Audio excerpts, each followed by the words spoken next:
Hi, Ben Shute here with a few thoughts today on intonation.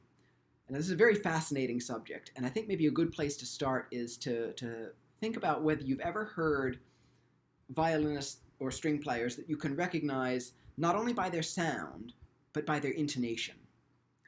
And it's all the more interesting, for example, if you have two players who both play very well in tune, but yet both have recognizable, personalized brands of intonation. It's interesting because we really know bad intonation when we hear it, right? I mean, it can send shivers down the spine, and it's a very defined entity in our mind. Something's out of tune, so we easily assume that in tune, the idea of in tune, is an also equally defined or easily definable thing, and it's not so much the case. Sometimes we assume that maybe the piano is the rule of law. That, the piano spells out the exact, an F sharp is an F sharp is an F sharp. There's the key.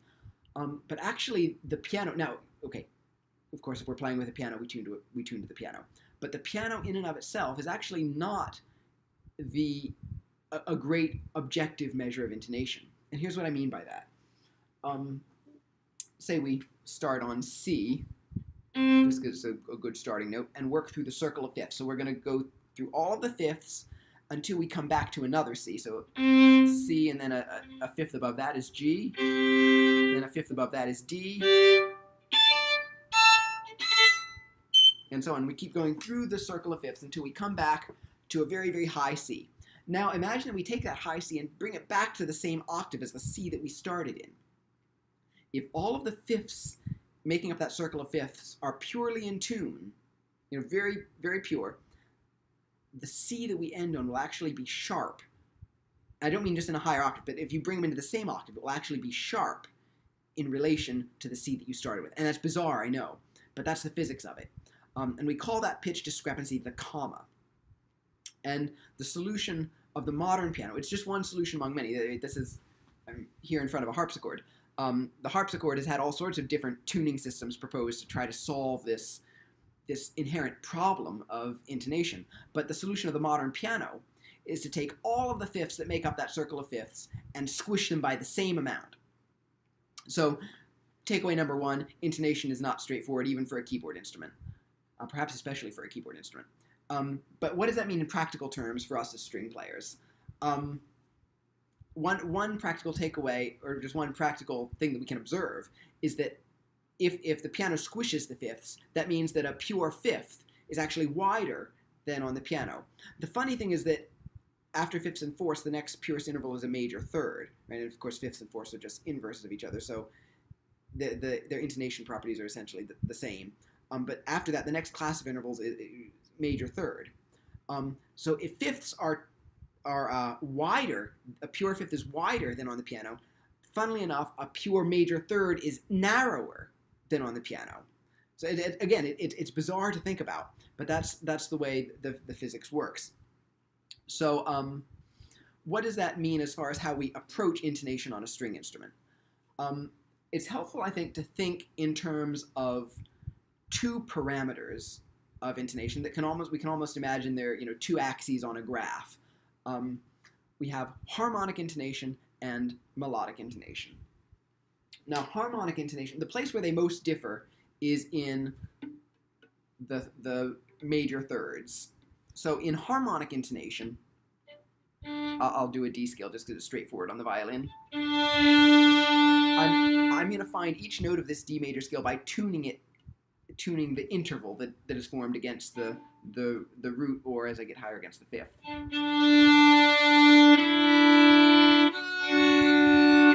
So that major third is a lot lower than what we're probably used to. But that's what's acoustically in tune. There aren't beats in the sound, the beats that indicate dissonance, right, or that something's out of tune. It's not beating. The undertone is strong. The instrument is just resonating maximally because acoustically that low major third is what's in tune. Now the perfect fourth is there. Now we'll keep going up the scale. And actually the second half of the scale, the exact same principles apply in the first half. So we have very low major third, and fifth, sixth, a very low leading tone under the tonic. So if I take away the double stops and just play that melodically, listen to what that sounds like. It would be something like.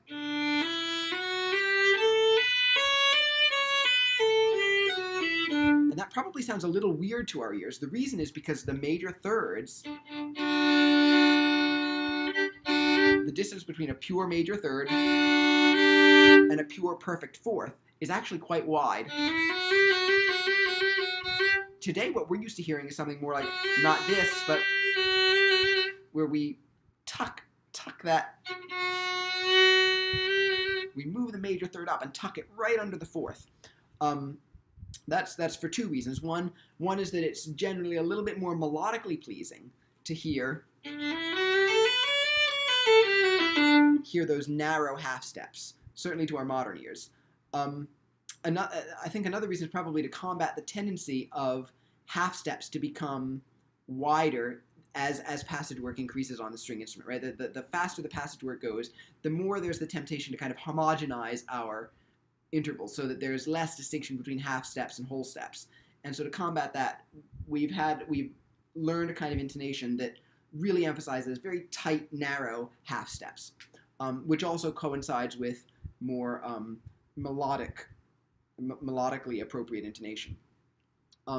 But okay, so the aesthetic takeaway from all of this is that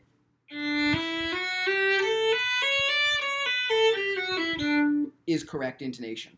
That's harmonic intonation. It's harmonically correct. Playing it again with the very narrow half steps and the higher major thirds, that's also not incorrect. That's melodic intonation that is a bit more gentle on the ear.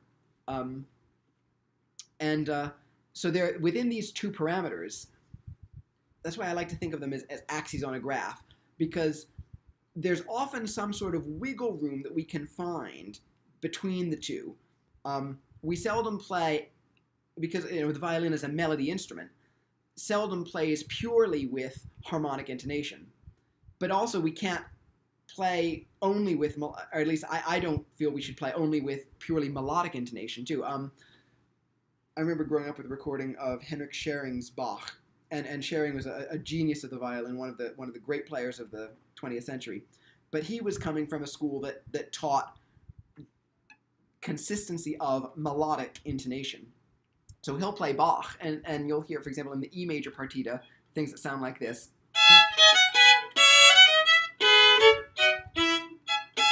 Very, very wide major thirds. Now that G sharp is exactly where you would expect to find it in an E major scale that uses melodic intonation. So he's very consistent. But he also uses that same intonation when he plays double stops with himself. So you get these very wide major thirds and very narrow minor thirds because the C sharp is so high against the open E. Whereas the intonation that would have been favored in Bach's day would actually have been more harmonic intonation. So taking that high G sharp and finding the more acoustically pure major third.